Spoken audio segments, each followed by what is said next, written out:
How to diagnose? First, this is a general slide which is not subclinical related. It is a visual, normal gloved hand. Normally, we introduce into the vagina and then scoop and then collect the pus and then see how it looks like.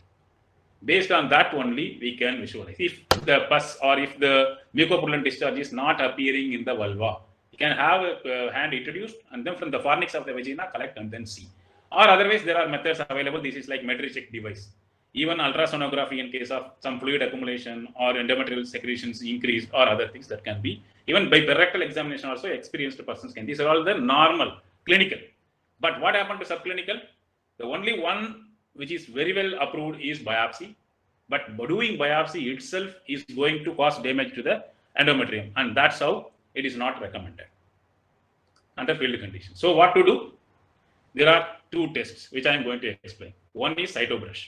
This is a perfect way of diagnosing subclinical uterine infection.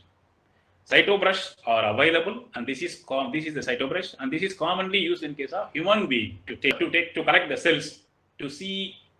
They used to go for POPs screening and other things. So this cytobrush, it can be used in different purposes, but the same human cytobrush we can modify and then use in animals. Especially I'm talking about here is not all the animals, where some animals are posing challenge.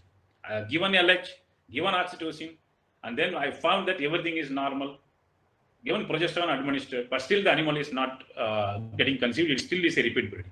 So in that case, definitely one can have benefit of doing this. So what happens here is, you know very well, that's how I told you, I have explained how the uterine infection develops here. So once these things recognition comes, then the neutrophil comes to the uterus. So based on how many neutrophil that has come into the uterus, what are the cells that are available? So if the cells are more, then we say that yes, this animal is infected. Maybe subclinical uterine infection is there. And this depends upon the days of the postpartum. It is not that 40 days you are doing and then 60 days or 90 days the same cutoff. No, the cutoff ranges from 5 to 18% depending upon the duration. In the latter part, it is 5%. The earlier part, it is 18% because the PMNL normally comes to the uterus to clear off the infection. So that's how this is there. So if the animal, for example, after 60 days of the postpartum, if the animal you want to check, if it is more than 5%, you can consider, yes, this animal is having a subclinical uterine infection.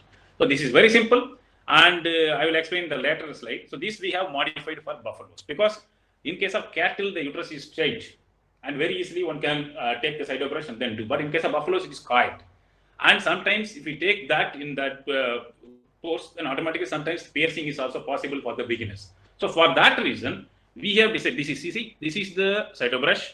We attached with a small plastic, this one, which is sterilized.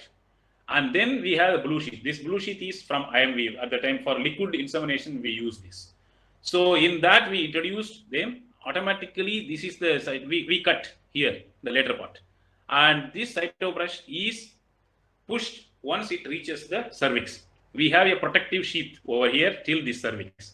Once it is crossing the cervix, then the sheath is removed, and then we take this part. This is the part, this is here.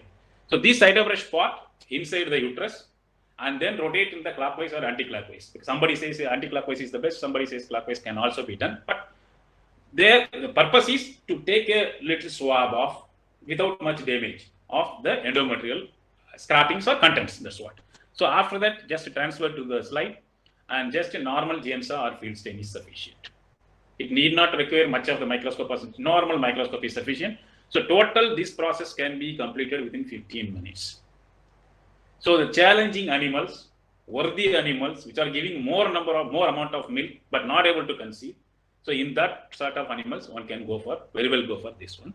This technique, this is called cytobrush. This is a perfect technology as of now. 1969 onwards, this test was done. So one or other reasons, I am not sure. This test is not being used widely in case of field, but using this test, it may be old, but it is quite good. In this, what we do is, we take cervical mucus, 1 ml, and add 5% NaOH, 1 ml, or KO, potassium hydroxide. This is very simple, everywhere it is available. So 1 ml of the suspected animal's mucus, 1 ml of 5% NaOH or 5% potassium hydroxide, just boil. Once if it is boiled and then cooled, if the color turns into dark yellow, then the severity of subclinical infection is there. If it is little bit turbid and light yellow, moderate infection. If it is normal, no yellow color, there is no clear cut. At least you can rule out there is no subclinical uterine infection in this particular animal. So I have to think of any other alternate treatment to make her pregnant. So that is possible by using this technique. And even there are attempts without boiling also. Like for example, in case of milk, mastitis, what we are doing, we add CMT. That is also based on the number of neutrophils and other cells that is present. So there are some work which is going on without even boiling. We can make a assay for this particular white side test and then use in the field condition, because it is quite simple and it gives very valuable tool or very valuable information for the vet to decide the future course of action in the chronic repeat breeding animals. And besides this, there are some kits like leukocyte esterase, but the results are conflict. Some group says that it is good in identifying subclinical uterine infection, but some group says there is no clear-cut demarcation between subclinical and other thing. There is no much benefit. So I leave it to you to use and by yourself learn. But as such, it is not fully used in many other places like this white side test. This is very simple and one can use. And besides this, there are some other some other tests are also available. They are diptych type or like the human glucometer. Everybody nowadays, every home has this. So likewise, they have small strips and that can identify, and even that can identify the risk of the animals that are under risk of developing uterine infection. So that is one beauty into this.